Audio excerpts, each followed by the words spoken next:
देखिए ध्यान से सुनिएगा आप सभी स्टूडेंट।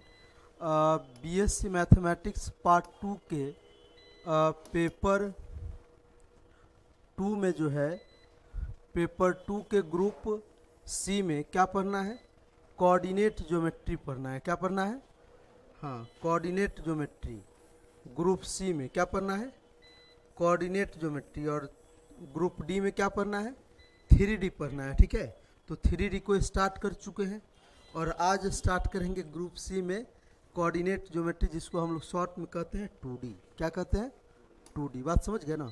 चलिए अगला स्टेप। अब आइए कोऑर्डिनेट ज्योमेट्री में जो है, कोऑर्डिनेट ज्योमेट्री में आपको किसी किसी यूनिवर्सिटी में 2 क्वेश्चन, किसी में 3 क्वेश्चन, किसी में 4 क्वेश्चन। बात समझ गए ना? एक कोऑर्डिनेट ज्योमेट्री है जिसको शॉर्ट में हम लोग कहते हैं 2 डायमेंशनल ज्योमेट्री। 2 क्वेश्चन किस में?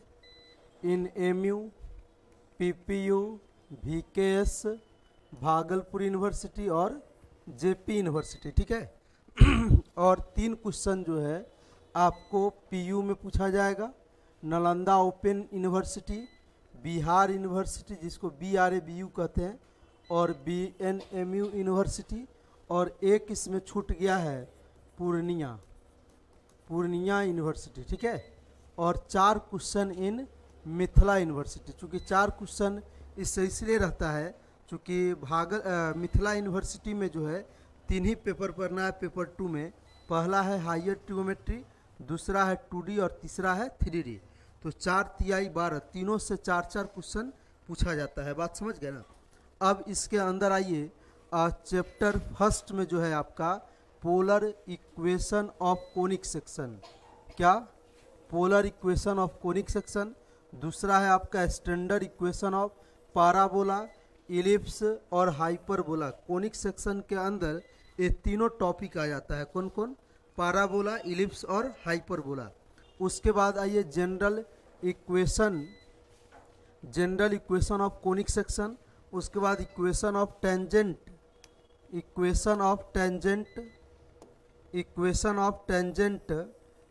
उसके बाद normal, general equation, general conic and reduction into parabola, ellipse और हाइपरबोला।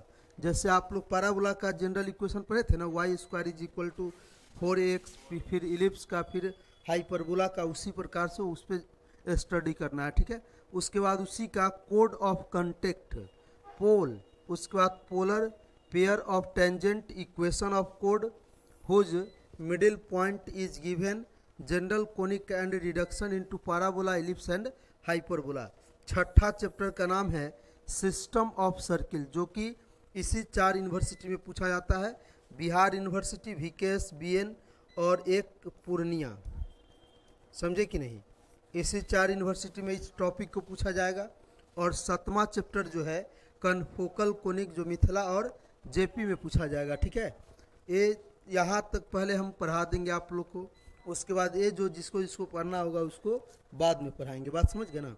आपको उलझना नहीं है इस चैप्टर में। ठीक है, इस चैप्टर से मात्र एक क्वेश्चन का जवाब देना है, जिसका A और B दोनों जानते हैं। बात समझ गए ना?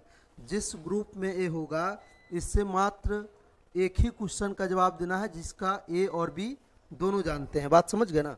चलिए आगे बढ़ते हैं।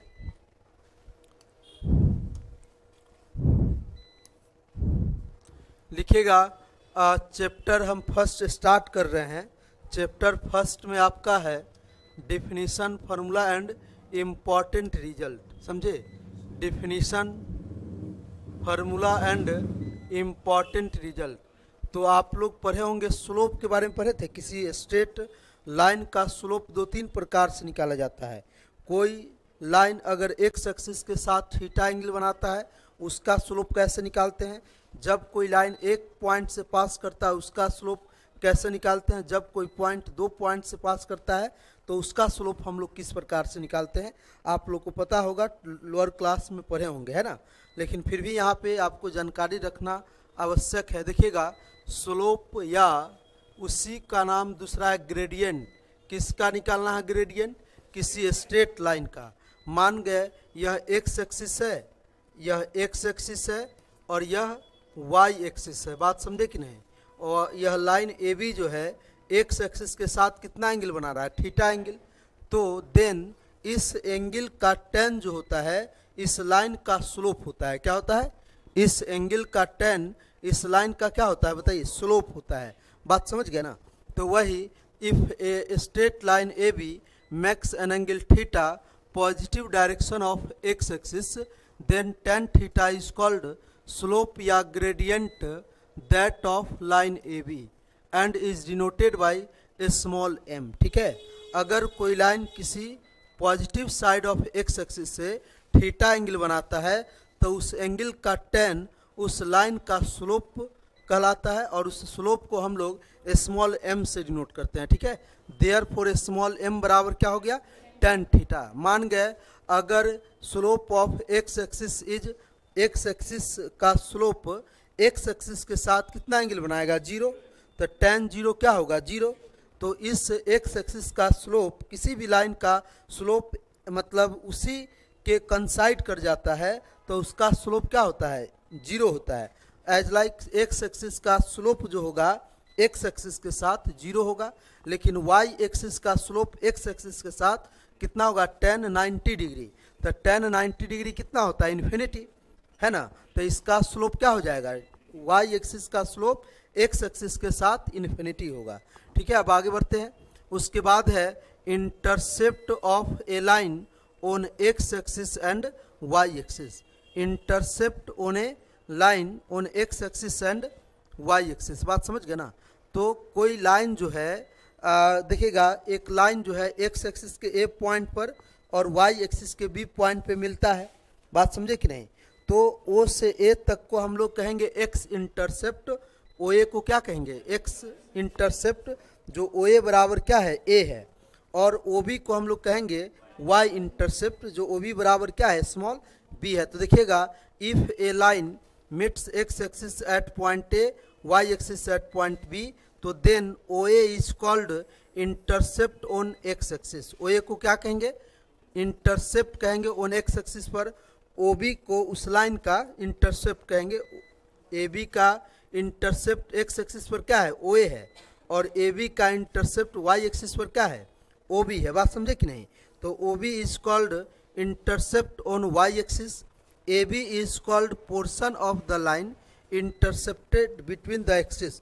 ए बी क्या है, लाइन का पोर्शन है जो किसके बीच में इंटरसेप्ट है, एक्स एक्सिस और वाई एक्सिस के बीच इंटरसेप्ट है। ठीक है, तो चौथा में इफ ओ ए बराबर अल ए एंड ओ बी बराबर बी, तो देन कोऑर्डिनेट ऑफ ए बराबर ए कॉमा 0। चूँकि यहाँ से यहाँ तक का डिस्टेंस क्या है, ए है, तो एक्स एक्सिस पर कोई भी पॉइंट यहाँ से यहाँ का डिस्टेंस लेंगे, और वाई एक्स एक्सिस पर वाई कोऑर्डिनेट हमेशा क्या होता है, 0 होता है। और बी यहाँ से यहाँ तक का वाई कोऑर्डिनेट क्या है, बी है, तो वाई एक्सिस पर हमेशा एक्स कोऑर्डिनेट 0 होता है। तो ए का कोऑर्डिनेट हो गया ए कॉमा 0 और बी का कोऑर्डिनेट हो गया 0 कॉमा बी। ठीक है, आगे बढ़ते हैं। अब देखिएगा, equation of the line in different forms, मतलब इक्वेशन का लाइन डिफरेंट फॉर्म में, बात समझे कि नहीं। जब कोई लाइन एक पॉइंट से पास करता है, 2 पॉइंट से पास करता है, तो उस तरह के लाइन का इक्वेशन क्या होता है यहाँ पे बताएंगे। ठीक है, देखिएगा ध्यान से। पहला है स्लोप इंटरसेप्ट फॉर्म। क्या है पहला, slope intercept form, slope intercept form, slope intercept form क्या है, स्लोप इंटरसेप्ट फॉर्म। तो the equation of line which passes through the point x1 y1 and having slope small m। मतलब कोई line है, कोई स्ट्रेट लाइन है जो एक पॉइंट से पास करता है और उस लाइन का स्लोप एक्स एक्सिस के साथ, चाहे मतलब ऐसे ही मान लिया गया कि उस लाइन का स्लोप स्मॉल m है, तो उस लाइन का इक्वेशन होगा y माइनस y1 बराबर m into x minus x1। इस स्लोप का, ए लाइन का इक्वेशन स्लोप फॉर्म में हमको क्या करना है, इंटरसेप्ट फॉर्म में याद रखना है। ठीक है, ये लाइन का इक्वेशन है, यह लाइन एक पॉइंट से पास करता है, इसका स्लोप m है, तो उस लाइन का यह इक्वेशन है। ठीक है, उसके बाद 2 पॉइंट्स फॉर्म। 2 पॉइंट्स फॉर्म का मतलब हुआ यहाँ कि लाइन 2 पॉइंट से पास करता है और उस लाइन का इक्वेशन निकालना है। ठीक है, तो याद कीजिए, 2 लाइन से अगर दो पॉइंट से अगर कोई लाइन पास करता है तो उसका स्लोप भी हम लोग कैसे निकालते हैं, उसके y कोऑर्डिनेट के डिफरेंस को न्यूमरेटर में लिखते हैं, x कोऑर्डिनेट के डिफरेंस को डिनोमिनेटर में लिखते हैं और उसको डिवाइड करते हैं। बात समझे कि नहीं? तो आपको क्या निकल जाता है, उस लाइन का स्लोप निकल जाता है। बात एक ही है लेकिन बस स्लोप निकालने का तरीका यहाँ क्या है, अलग है। तो देखिएगा, the equation of line passing through two given points x1, y1 and x2, y2 is क्या होगा, y माइनस y1। वहाँ भी लिखे थे y माइनस y1, यहाँ भी लिखे y माइनस y1। बस स्लोप हम लोग किस प्रकार से निकालेंगे, अगर कोई लाइन दो पॉइंट से पास करता है तो उस लाइन का स्लोप कैसे निकालेंगे, y कोऑर्डिनेट के डिफरेंस को ऊपर लिखेंगे, x कोऑर्डिनेट के डिफरेंस को नीचे लिखेंगे। तो ये क्या है, आपका उस लाइन का स्लोप है जो लाइन दो पॉइंट से पास करता है, आई इंटू एक्स माइनस x1। ठीक है, तो आपको उस लाइन का इक्वेशन निकल गया जो दो पॉइंट से पास करता है। ठीक है, जहाँ लिखेगा which is in the form of, इसी फॉर्म का है ना, जहाँ m के जगह पर क्या है, y2 माइनस y1 बटा x2 माइनस x1, या आप ये भी लिख सकते हैं y1 माइनस y2 बटा x2 माइनस x1। x2 नहीं, गलती हो गया यहाँ, हाँ यहाँ x2, दोनों जगह x2 लिख दिया है। हाँ, यहाँ जो होगा आपका x1 माइनस x2 होगा। ठीक है, कभी ऐसा नहीं होगा इसके जैसा कि y1 माइनस y2 कर दिया हाँ और यहाँ नीचे में x2 माइनस x1 कर दिया, ऐसा नहीं। बात समझ गए ना, दोनों एक साथ घटाएंगे।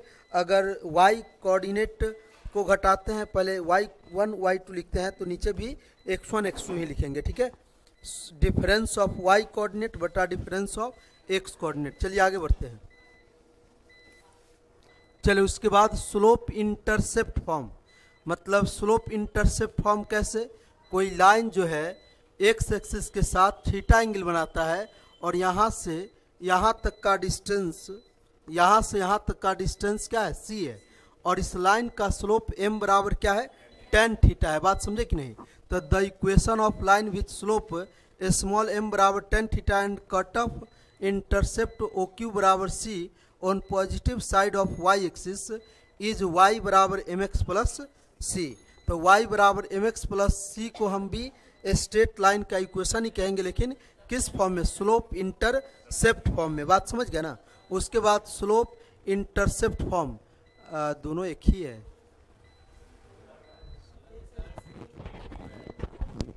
अच्छा,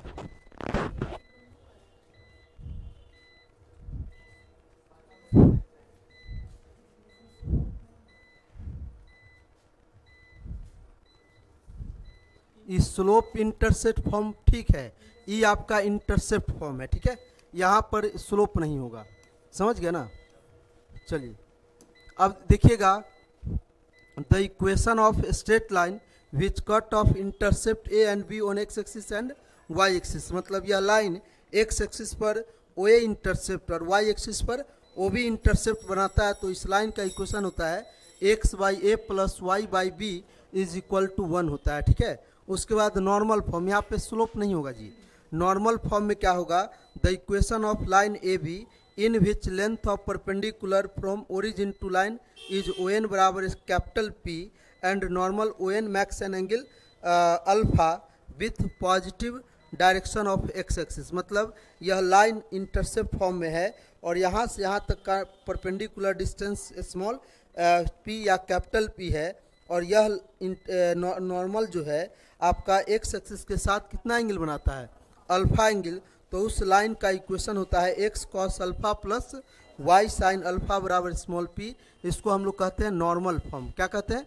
नॉर्मल फॉर्म। उसके बाद जनरल इक्वेशन ऑफ लाइन, तो ये भी इक्वेशन ऑफ फर्स्ट डिग्री, जितना भी इक्वेशन फर्स्ट डिग्री में एक्स और वाई में रहेगा वह जनरल इक्वेशन कहलाता है स्ट्रेट लाइन का। तो जनरल इक्वेशन स्ट्रेट लाइन का इस फॉर्म का होता है x plus b y plus c बराबर 0, जहाँ ए बी सी आपका क्या है, कांस्टेंट है। Slope general equation of straight line, जैसे जनरल इक्वेशन स्ट्रेट लाइन का और इसका स्लोप निकालना है, तो the general equation of straight line x plus b y plus c बराबर 0, लाइट आ गया। General equation of straight line क्या है, x plus b y plus c बराबर 0, x plus b y plus c बराबर 0 तो खत्म हो जाता है। देखिएगा the general equation of a straight line क्या होता है, x plus b y plus c बराबर 0 है। तो यहाँ से आप क्या कीजिए, जो अभी जस्ट बताए हैं स्लोप इंटरसेप्ट फॉर्म बताया है ना, तो उस फॉर्म पे पहले इसको हम लोग ला लेंगे। तो ये वाई को वाले टर्म को रहने देते हैं लेफ्ट में, राइट में ले जाते हैं, तो माइनस एक्स माइनस सी। अब वाई के बगल में क्या है, बी है क्या, अच्छा वो तो हो जाता है, हम समझ रहे हैं, चलो ठीक है। तो y बराबर minus a by b into x minus c by b हुआ, तो y बराबर minus a by b into x plus minus c by b, समझे। तो इस फॉर्म का हो गया ये इक्वेशन, y बराबर एम एक्स प्लस सी। तो जहाँ m बराबर क्या है बताइए, यहाँ m बराबर जो है, यहाँ m बराबर आपका क्या है, m इस m के जगह पर, इस m के जगह पर क्या है, minus a by b slope of the line, यह क्या कहलाएगा, यह m क्या स्लोप ऑफ द लाइन है। तो स्मॉल m बराबर माइनस ए बाई बी बराबर माइनस कोएफिशिएंट ऑफ x बटा कोएफिशिएंट ऑफ y।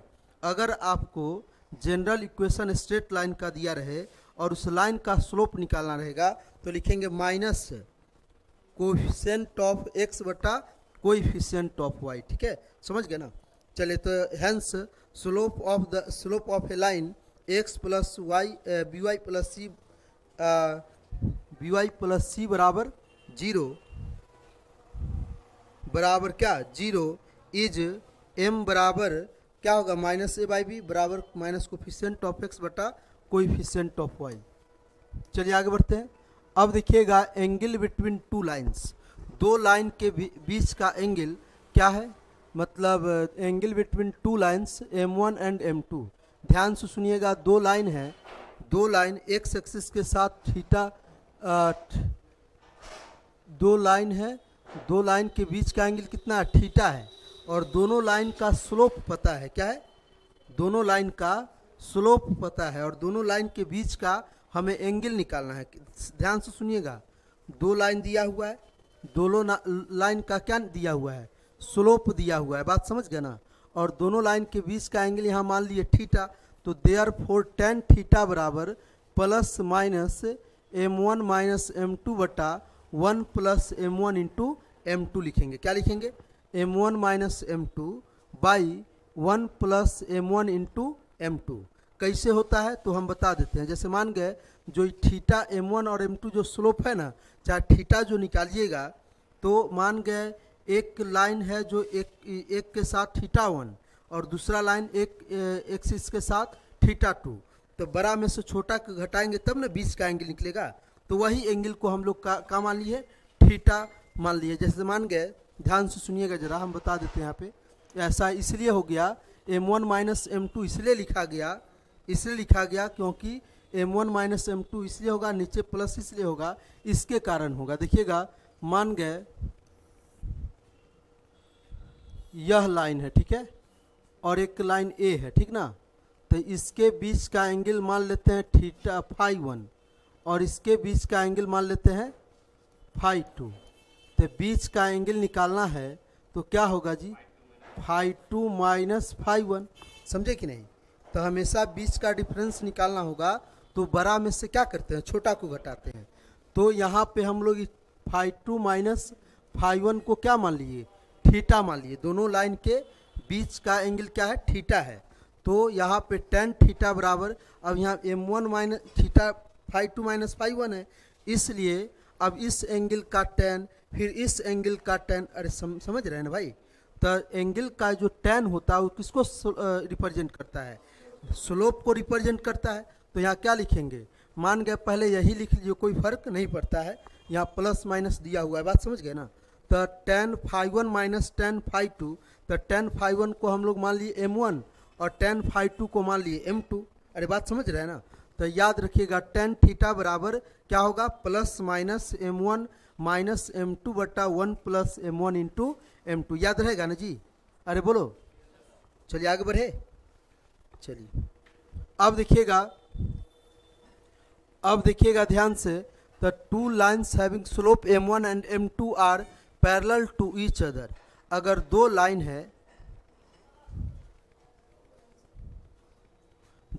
है, ध्यान से सुनिएगा, दो lines having slope m1 and m2, दो लाइन का स्लोप m1 और m2 है, अगर दोनों लाइन एक दूसरे के पैरेलल हो जाएगा तो उसका कंडीशन होगा m1 बराबर m2।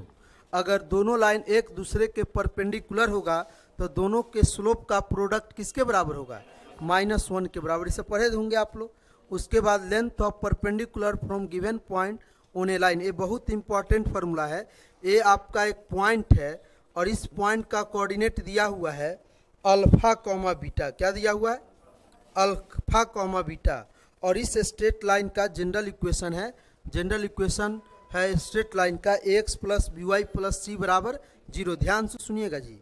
तो इस परपेंडिकुलर डिस्टेंस Pn का मान निकालना है। तो क्या करेंगे, पहला काम करेंगे, इस पॉइंट को इस लाइन के इक्वेशन में रख देंगे और मॉड के अंदर लिखेंगे, ठीक है। और नीचे में by root under positive square root लेंगे, उसमें दो बॉक्स स्क्वायर करके जोड़ देंगे। पहला बॉक्स में x का कोफिशिएंट लिखेंगे और दूसरा बॉक्स में y का कोफिशिएंट लिखेंगे। बात समझ गए ना, जो यहाँ पे लिखा हुआ है, ठीक है। ध्यान से सुनिएगा। The length of perpendicular from the point P to the given line x plus b y plus c बराबर 0 इज, मतलब इस पॉइंट से इस लाइन के यहाँ तक परपेंडिकुलर डिस्टेंस निकालना है। क्या निकालना है, परपेंडिकुलर डिस्टेंस Pn निकालना है। तो Pn बराबर क्या होगा, इस पॉइंट को इस लाइन के इक्वेशन में रख देंगे, आप मॉड दे देंगे, ठीक है। समझ गए ना, चूँकि वो डिस्टेंस कभी निगेटिव नहीं होता है, अगर ये मॉड नहीं देंगे तो हो सकता है कि निगेटिव आ जाए। बात समझ गए ना। रूट के अंदर तो कभी वैल्यू निगेटिव होता ही नहीं, अगर निगेटिव होगा तो अनडिफाइंड हो जाएगा। बात समझ गए ना, इसलिए बचता है ए। तो उसको पॉइंट को उसमें रख कर आप मॉड ले लेते हैं। क्या ले लेते हैं, मॉड। अगर निगेटिव भी आए तो क्या बन जाए, पॉजिटिव। इसलिए क्योंकि डिस्टेंस कभी निगेटिव नहीं होता, हो सकता है अगर निगेटिव जो आए तो डायरेक्शन को रिप्रेजेंट करता है, निगेटिव डायरेक्शन में वो लाइन जा रहा है या पॉजिटिव डायरेक्शन में। बात समझे कि नहीं। तो ये लाइन परपेंडिकुलर डिस्टेंस Pn का वैल्यू निकल गया। बात समझ गए ना। तो अगर किसी पॉइंट से किसी लाइन तक का डिस्टेंस निकालना रहेगा तो हम लोग उस पॉइंट को इस स्ट्रेट लाइन में रख देंगे और उसको डिनोमिनेटर में लिखेंगे और उसके डिनोमिनेटर में एक पॉजिटिव स्क्वायर रूट लेंगे, उसके दो बॉक्स का स्क्वायर करके जोड़ेंगे। फर्स्ट बॉक्स में x का कोफिशिएंट और सेकेंड बॉक्स में y का कोफिशिएंट हम लोग लिखेंगे, ठीक है। आगे बढ़े, हाँ बोलिए। m1, हाँ सही बात है, उसी को तो लिखे हैं हम, बता तो दिए। समझ गए ना, मतलब इसके बीच का एक का एंगल φ1 है, चाहे इसी के बीच का एंगल φ1 है, इसके बीच का एंगल φ2 रख दीजिए। तो बीच का एंगल निकालना होगा तो φ1 माइनस φ2 देंगे। तो tan φ1 माइनस φ2, वो बीच का एंगल थीटा मान लिया गया है। तो tan φ1 माइनस φ2 कैसे निकालेंगे, tan φ1 माइनस tan φ2 बटा 1 प्लस tan φ1 इंटू tan φ2। तो tan φ1 को स्लोप है पहला लाइन का, तो m1 मान लीजिए। tan φ2 दूसरा लाइन का स्लोप है तो उसे m2 मान लीजिए। बात समझ गए ना। चलिए आगे बढ़े।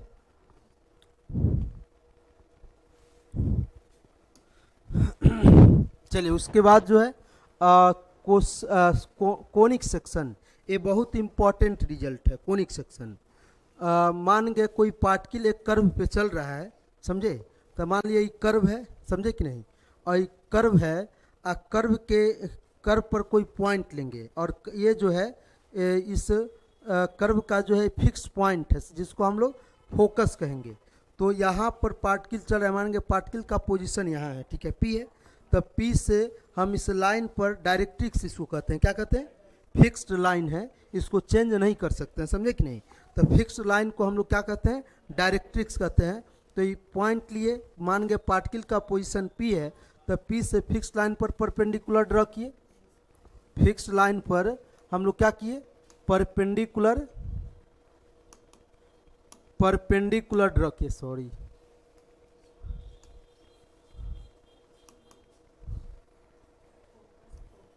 हाँ, फिक्स्ड लाइन पर परपेंडिकुलर ड्रॉ किए। उसके बाद और इस P को फोकस से क्या किए, मिला दिए, समझे कि नहीं। और हमेशा ऐसा नहीं कि यहीं पे अगर पॉइंट यहाँ भी रहेगा या यहाँ भी रहेगा चाहे यहाँ भी रहेगा, समझे, सभी पॉइंट के लिए जो है, सभी पॉइंट के लिए मतलब इसका डिस्टेंस और इसका डिस्टेंस का रेशियो हमेशा कांस्टेंट आना चाहिए। क्या आना चाहिए? कांस्टेंट। तो उसी का नाम पड़ता है कोनिक सेक्शन। क्या कहते हैं उसको? बात समझ गए? फिर से एक बार समझिएगा, पहले डिफिनीशन पढ़ लीजिए। Conic section is a locus of point which moves such that the ratio of its distance from fix point and from fix line always constant. मतलब कहीं भी पार्टिकल का पोजीशन होगा, उस पोजीशन से फिक्स लाइन पर परपेंडिकुलर ड्रॉ करेंगे और इस फिक्स पॉइंट से फोकस को मिलाएंगे, समझे कि ना। उसका रेशियो हमेशा क्या होगा? कांस्टेंट होगा। तो उस कर्व को हम लोग क्या कहते हैं? कोनिक सेक्शन कहते हैं। कोनिक सेक्शन का 3 पार्ट होता है। उस रेशियो का मान अगर 1 के बराबर हो गया, इस रेशियो को हम लोग कहते हैं इसेंट्रिसिटी। क्या कहते हैं? इसेंट्रिसिटी। और इस रेशियो का मान अगर 1 हो जाएगा तो यह कोनिक सेक्शन पाराबोला कहलाता है।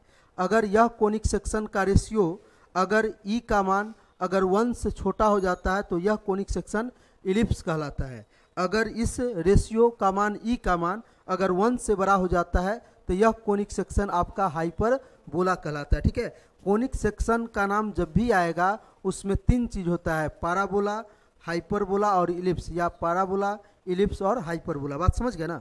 तो अब आगे बढ़ते हैं हम लोग।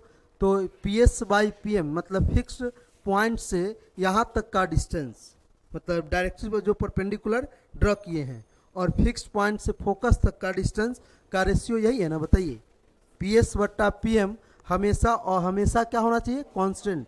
अगर पॉइंट यहाँ रहे, चाहे यहाँ रहे, चाहे यहाँ रहे, चाहे यहाँ रहे, चाहे पॉइंट यहीं न क्यों न रहे। बात समझ गया ना? अरे समझे? तो उसका रेशियो जो होगा परपेंडिकुलर डिस्टेंस का, और यहाँ लिखा होगा कहीं it's distance from fixed point, fix point से डिस्टेंस उस पॉइंट का, और फिक्स्ड लाइन तक का डिस्टेंस, यहाँ से फिक्स लाइन तक का डिस्टेंस का रेशियो आपस में क्या होना चाहिए? हमेशा बराबर होना चाहिए। मतलब कांस्टेंट। कांस्टेंट का मतलब चेंज नहीं होना चाहिए। ऐसा नहीं कि PS या यहाँ पर अगर पॉइंट लेते यहाँ तक ये डिस्टेंस का रेशियो और इस डिस्टेंस का रेशियो बदल जाए, ऐसा नहीं। हमेशा क्या होना चाहिए? हाँ, कांस्टेंट होना चाहिए, बदलना नहीं चाहिए। और इस कांस्टेंट डिस्टेंस को हम लोग ई कहते हैं। क्या कहते हैं? इसका नाम पड़ता है इसेंट्रिसिटी। क्या नाम पड़ता है? इसेंट्रिसिटी। तो this fixed point S is called, उस फिक्स पॉइंट S को हम लोग कोनिक सेक्शन का फोकस कहते हैं, और इस फिक्स्ड लाइन MZ को हम लोग डायरेक्ट्रिक्स कहते हैं, एंड द कांस्टेंट रेशियो को हम लोग कहते हैं इसेंट्रिसिटी। क्या कहते हैं? Is called eccentricity. समझे? ठीक ना। तो ऑफ किसका? Of the conic section. Conic section is a parabola. Conic section क्या होगा? पाराबोला, इलिप्स और हाइपरबोला होगा। किसके अकॉर्डिंग होगा? तो ई पे डिपेंड करता है। अगर ई का मान 1 के बराबर होगा तो पाराबोला होगा। ई का मान हमेशा 1 से छोटा होगा। ई रेशियो का मान 3 प्रकार से आ सकता है। अगर 1 होगा तो पाराबोला, अगर 1 से छोटा होगा, इस रेशियो का मान कांस्टेंट है हर हमेशा, लेकिन रेशियो हमेशा 1 से छोटा होगा तो वह कोनिक सेक्शन क्या कहलाएगा? इलिप्स कहलाएगा। और रेशियो हमेशा कांस्टेंट है, लेकिन जो वैल्यू है वह 1 से बड़ा होगा तो वह किसको रिप्रेजेंट करेगा? हाइपरबोला को। ठीक है, समझ गए ना सभी आदमी? आगे बढ़े।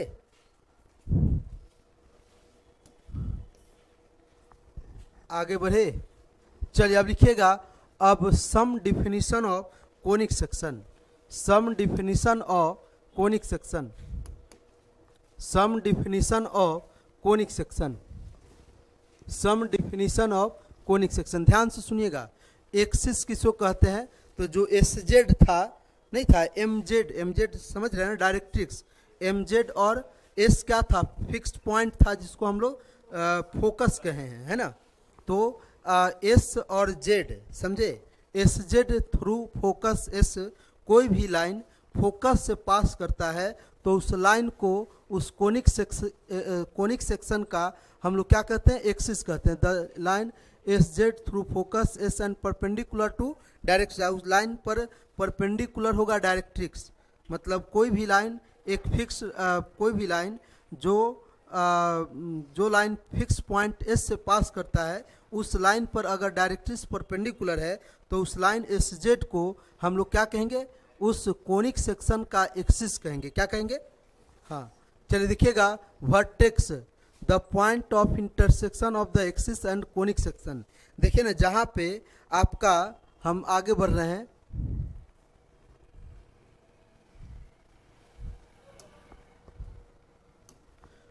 देखिएगा यहाँ पे, देखिएगा यहाँ पे, यह देखिए यह एक्सिस क्या है, इसको देखिए यह लाइन फिक्स पॉइंट एस से पास कर रहा है और इस लाइन के जेड पॉइंट पर परपेंडिकुलर है डायरेक्ट्रिक्स, तो इस लाइन एस जेड को हम लोग क्या कहेंगे, इस कोनिक सेक्शन का एक्सिस कहेंगे। ठीक है, अब देखिए जहाँ पे एक्सिस और कोनिक सेक्शन एक दूसरे को यहाँ पे इंटरसेक्ट कर रहा है, बताइए, तो इस पॉइंट को, पॉइंट ऑफ इंटरसेक्शन को हम लोग वर्टेक्स कहते हैं। किसका? कोनिक सेक्शन का। समझ में आया? अरे बोलो, एक्सिस, कोनिक सेक्शन का एक्सिस और कोनिक सेक्शन एक दूसरे को जिस पॉइंट पर इंटरसेक्ट करता है उस पॉइंट को हम लोग क्या कहते हैं, वर्टेक्स कहते हैं। बात समझ गए ना?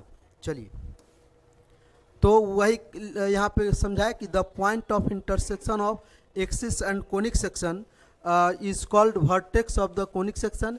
इन फिगर भी में जो है वो भी इज कॉल्ड क्या है, वर्टेक्स कोनिक सेक्शन का, जो जहाँ पे फिगर में भी बनाया है। ठीक है, अब देखिएगा फोकल कोड, ए कोड PSP1 which passes through focuses of a conic section is called focal code.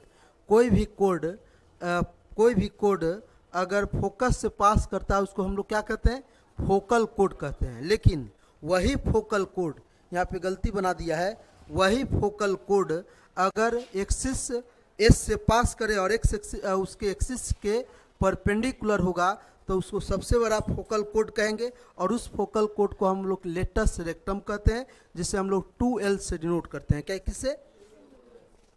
कोई भी लाइन इस एस से पास कर जाए तो उसको फोकल कोड कहते हैं, और कोई भी फोकल कोड एक्सिस के परपेंडिकुलर हो जाएगा तो उसको क्या कहते हैं, लेटस रेक्टम कहते हैं। लेटस रेक्टम को हम लोग 2L से डिनोट करते हैं। किससे? समझ गए ना? चलिए देखिए, ध्यान से सुनिएगा, the point of intersection of the axis, अच्छा ये हो गया है, ए कोड PSP1 which passes through focus of a conic is called focal कोड। फोकल बनाया गया है किसके जैसा, मतलब लेटस रेक्टम के जैसा। समझे कि नहीं? तो वैसा मत समझिएगा, सीधे समझिएगा कि कोई भी लाइन फोकस एस से पास कर जाए उस लाइन को हम लोग क्या कहते हैं, फोकल कोड कहते हैं। जो फोकल कोड एक एस से पास करे वो करेगा ही, लेकिन एक्सिस के परपेंडिकुलर हो जाएगा तो उस फोकल कोड को हम लोग क्या कहते हैं, लेटस रेक्टम कहते हैं। और लेटस रेक्टम को हम लोग 2 × स्मॉल l से डिनोट करते हैं। स्मॉल l जो होता है यहाँ से यहाँ तक का डिस्टेंस होता है। बात समझ गए ना? चलिए अब आइएगा, इस कॉल्ड फोकल ए फोकल कोड, अभी जस्ट बोले ना, ए फोकल कोड LSL1 होगा यहाँ पे, ठीक ना, ये कर लीजिएगा। Which is perpendicular to axis is called latus rectum. यहाँ पे दो चीज चेंज कर लीजिए, दो चीज चेंज कर लीजिएगा। यहाँ पर ऐसे होगा ये बोला, ठीक ना, ऐसे, समझ गया ना? हो यहाँ ये इसको कर दीजिए P, या इसको S, या इसको P1 रहने दीजिए, ठीक है। और LSL1 है तो यहाँ पे LSL1 होगा, ठीक है। अब देखिए फोकल कोड LSL1 which is perpendicular to axis, मतलब यह फोकल कोड एक्सिस के क्या है, पर एस से ही पास कर रहा है, फोकल कोड कहलाएगा। और एक्सिस के परपेंडिकुलर है तो उस फोकल कोड को हम लोग लेटस रेक्टम कहते हैं। Is called latus rectum and is denoted by 2L। LSL1 बराबर क्या होगा, LSL1 बराबर 2L, तो S is the middle point of LSL1। तो सो दैट SL का मान, चाहे SL1 का मान किसके बराबर होगा, स्मॉल l के मान। तो and L is called semi latus rectum of the conic section. L क्या होगा, सेमी लेटस रेक्टम, और 2L क्या होगा, लेटस रेक्टम, ठीक है। चलिए आगे बढ़े।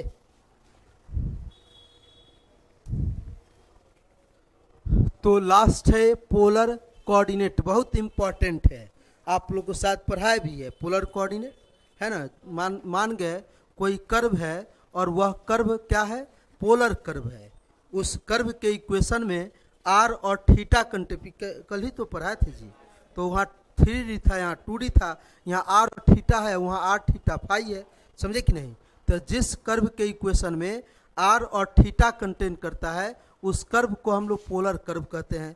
आप पोलर कर्व पर कोई पॉइंट लेंगे तो वह आर और थीटा के टर्म में लेंगे। हम लोग आर को रेडियस वेक्टर कहते हैं और थीटा को वेक्टोरियल एंगल कहते हैं। क्या कहते हैं, जैसे मान लेते हैं एक कर्व है, थोड़ा बनाने दीजिए, किधर गया हो, इधर आओ। ये आपका कर्व है, ये पॉइंट P से जो है कोई कर्व पास कर रहा है, ठीक है। इस कर्व का इक्वेशन है r बराबर एफ ऑफ थीटा, या आप लिख सकते हैं F of R comma theta बराबर 0। बात समझ गए ना। तो ये पोलर कर्व है, इस पोलर कर्व पर एक पॉइंट P लिए जिसका कोऑर्डिनेट क्या दिख रहा है, r कॉमा थीटा। तो यह r जो है ये O से P तक का डिस्टेंस है और ये थीटा जो है वेक्टोरियल एंगल है, ठीक है। तो ओ एक्स क्या है, इनिशियल लाइन है, और ओ फिक्स पॉइंट ओ क्या कहेंगे, पोल कहेंगे। बात समझ गए ना। तो वही लिखा गया है, in polar coordinate O is called pole, O X is called initial line, और इसको कहते हैं टर्मिनल साइड भी कहते हैं। मतलब ये कर्व, यह लाइन जो है यहाँ से यहाँ चला गया, ठीक है, समझे कि नहीं। कितना एंगल बनाया, थीटा एंगल।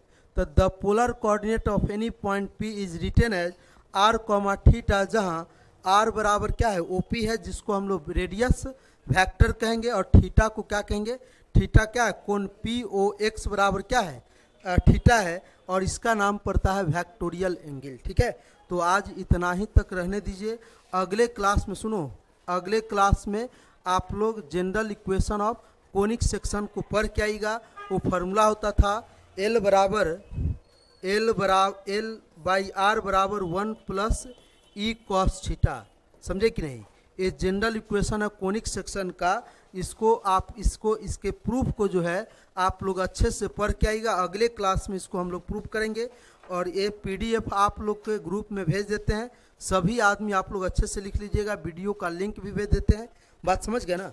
सब कोई अच्छे से देखकर और इस थ्योरम को अच्छे से पढ़कर आइएगा, फिर हम लोग डिस्कस करेंगे, ठीक है, समझ गए ना। और सबको आना ही, बताओ इतना कम आए हो, ये बाद में घटते घटते बहुत कम संख्या हो जाएगा। इसलिए किसी को 2D और 3D पढ़े से क्या होता है, बाहर होता है बाद में। बात समझे कि नहीं। सबसे पूछेगा कोई सवाल का जवाब दो तो कभी 2D और 3D का नाम नहीं लेता है। हम लोग बहुत इंटरव्यू लिए हैं ना, समझे, कभी नहीं लेगा 2D और 3D का नाम। कहेगा सेट थ्योरी जानते हैं, तो डिफरेंशियल कैलकुलस जानते हैं, बेहुदा सब उसमें भी नहीं बताता है। ये सब हम बता रहे हैं कहानी semester MSc semester 3rd 4th का। जो MSc कर रहा है उस सब स्टूडेंट न डिफरेंशिएशन आता है न इंटीग्रेशन आता है, उन लोग को लानत है। चलिए ठीक है, आप लोग पढ़िए अच्छे से, बात समझ गए ना, ठीक है।